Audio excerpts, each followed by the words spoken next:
In 1843, Charles Dickens wrote and published what he described as a little book called A Christmas Carol.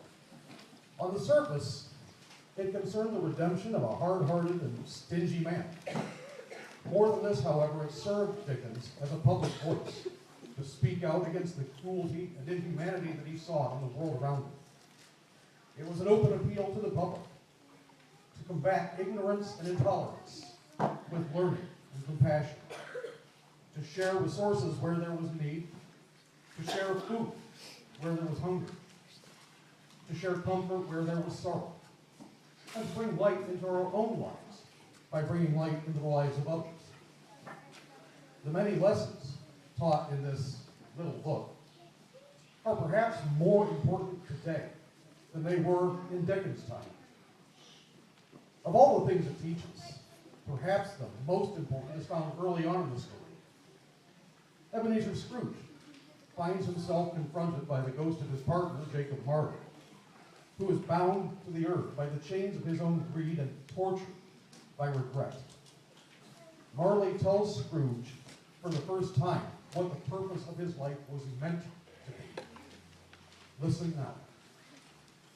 "O captive, bound in double iron," cried the phantom, "not to know that ages of incessant labor by immortal creatures for this earth must pass into eternity before the good of which it is susceptible is all developed?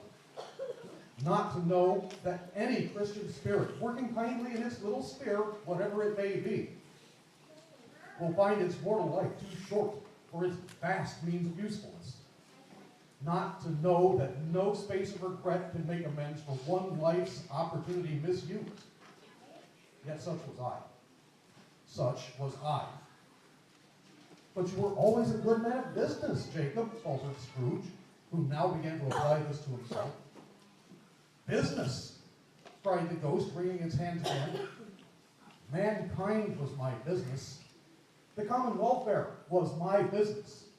Charity, mercy, forbearance, benevolence were all my business. The dealings of my trade were but a drop of water in the comprehensive ocean of my business. It held its chain up at arm's length, as if that were the cause of all its unavailing grief, and flung it heavily to the ground again. At this time of the rolling year," the spectre said, "I suffer most. Why did I walk through crowds of my fellow beings with my eyes turned down, and never raise them to that blessed star which led the wise men to a poor abode? Were there no poor homes to which its light could have conducted me?" We all know the story of how Scrooge, shown how his hard heart and uncaring greed had caused suffering, and how he learned from the spirits of Christmas to love and to let himself be loved, and to bring hope into the lives around him at last. And to quote Scrooge, "I will honor Christmas in my heart and try to keep it all here. I will live in the past, the present, and the future, and the spirits of all three will strive within me.